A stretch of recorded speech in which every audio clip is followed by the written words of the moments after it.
Hi, welcome to Oma's Kitchen. Oregano.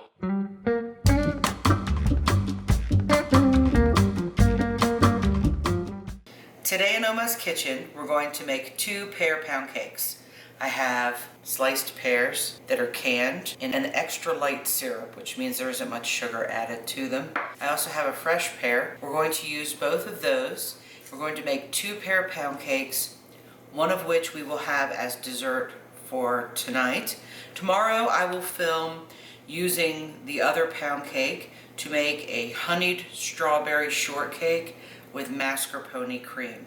I will post them as 2 separate videos on my channel. So I'm going to show you that today. Now I'm going to add a little bit of rum. So it'll be rum pear pound cake, but I'm really only adding like a teaspoon. You could also use imitation rum flavoring. You could skip that altogether and just use the vanilla, but I'm going to do a mixture of those two. Let's make 2 pear pound cakes in Oma's Kitchen.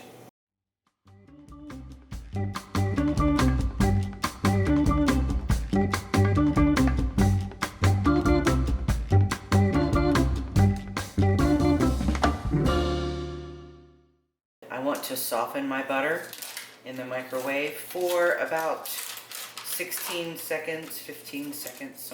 I have 3 eggs here that I'm going to open off camera. Make sure there's no shells in them and they're good eggs. Here are my 3 eggs opened. Here's my softened butter. So we have those 2 things ready to go. Oh yeah, overly ripe pear.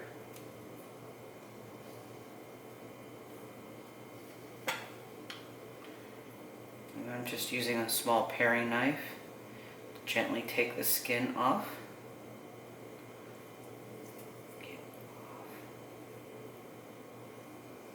This is a quick and easy pound cake. My pound cake recipe always includes a little bit of Greek yogurt. It makes for a fluffier pound cake. I have a standard pound cake recipe that I use, and I can change it to any flavor I want by changing the fruit and the juice or syrup that goes with the fruit and make it that flavor. These come out really great, and I love making these around the holidays and then sharing them with people. It's kind of a nice little gift.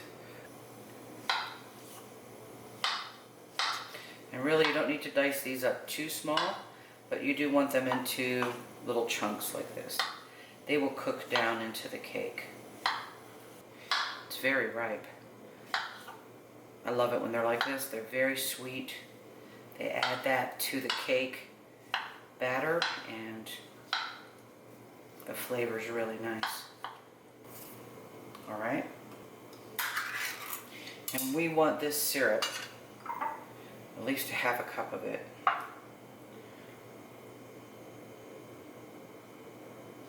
It's usually about all that's in the can, so yeah, that's about right.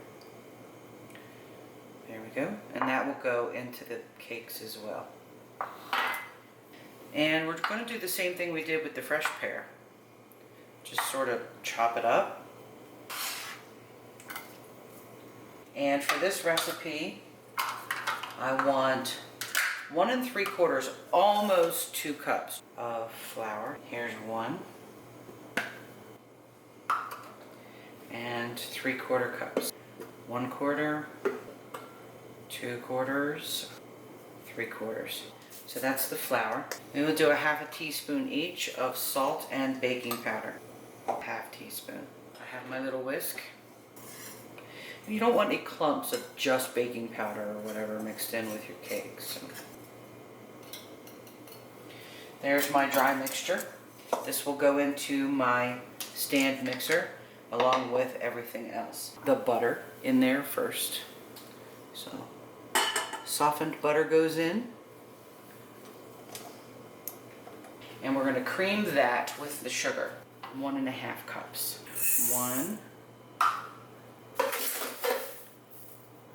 1/2. Let's cream these 2 together.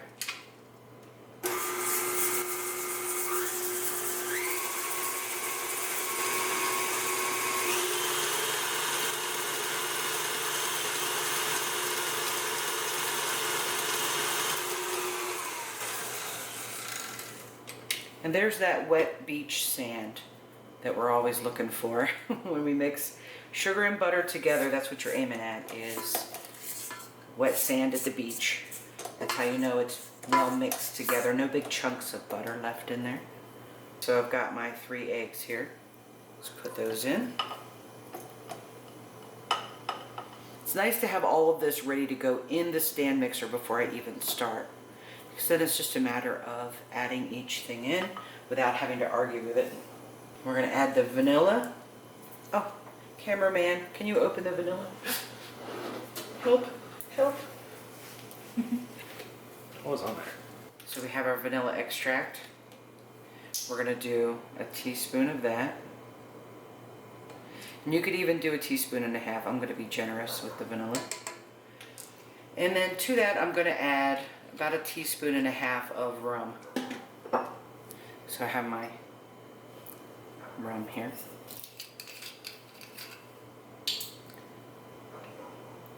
So this becomes rum pear pound cake. 1 and a half. Not a lot, not a whole shot of rum. We just add a little bit for a little rum flavoring there. And so we're going to mix this well. Get those eggs fluffy. Alright. Just want to make sure that there's nothing stuck to the sides.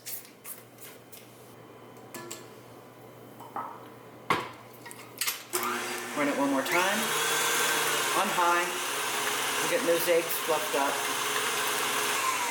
And now we want to add our yogurt. This is my half a cup of plain Greek yogurt. Or 1 container full. Depends on the size of the container you get. Mix that in. So we're ending up with this fluffy cake batter. And before we go any further, we're going to add the juice from the can of pears. It's pear juice mixed with a light syrup. My half a cup that I saved from the can goes in. And I usually add 1/2 to 1 teaspoon of nutmeg. This is a matter of your taste. You could leave it out altogether if you're not a fan of nutmeg. I like it with fruit. I tend to use it in my fruit desserts. So I have 1 nut here.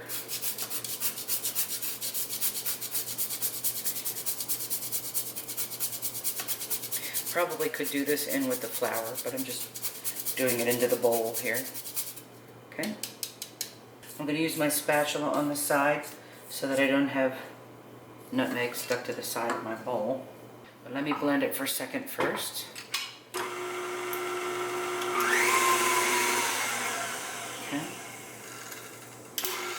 I try to get the paddle toward the back when I stop it because it's easier to pour things in if the paddle isn't right in the way.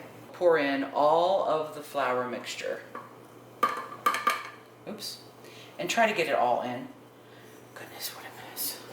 Mix that in a bit, but not too much, just until the lumps are almost gone.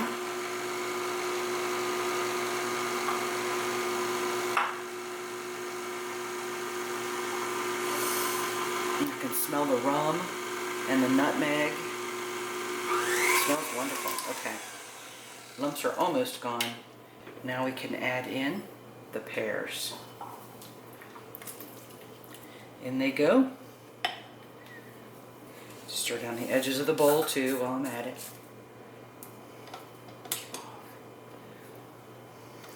And the paddle.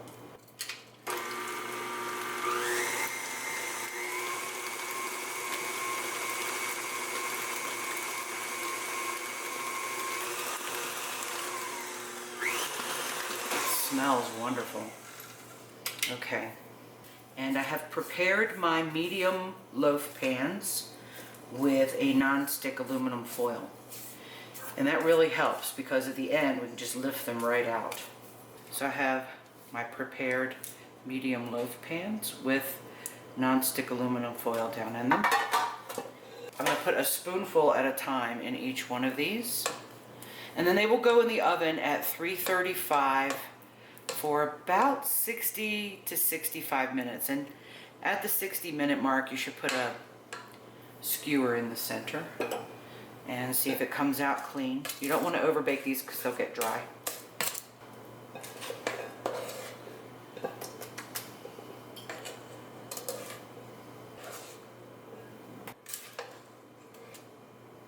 So in they go. I have a gas oven, so I have mine on 335.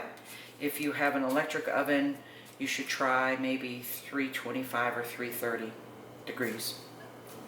And then leave them in there for 60 minutes. Put a skewer in the center at the 60-minute point, and then they might need a couple more minutes to finish. Don't let the pans touch each other. A little gap between them. These are so nice and light. They're beautiful on top. If I wanted a darker color, I would have put some granulated sugar across the top before I put them in the oven, which would brown. But I want these nice and light because tomorrow this one will become strawberry shortcake. And so this is going to end up being two different videos. This was about an hour and 10 minutes in my oven at 335. Test them with a skewer. I put a little hole in the center of each one and tested them with a skewer before getting them out. We've let this cool off for about a half an hour. It's still warm on the inside. You can see with the aluminum foil, they pop right out of the pan really easy. I love that. Let's see what that looks like. Look at that. For the beauty shot. Still some steam coming out. Let me do this. How's that?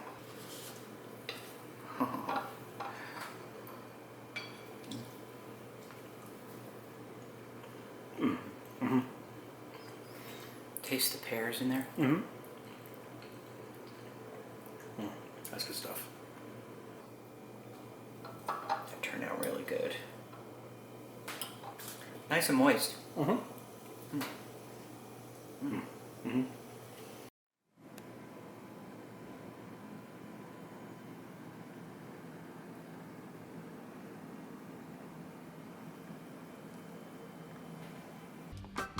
Thank you for joining me in Oma's Kitchen. If you enjoyed the video, please don't forget to like and subscribe. I'll upload more tasty videos soon, and a special shout out to Moon Pie and Lil Bit. Till next time.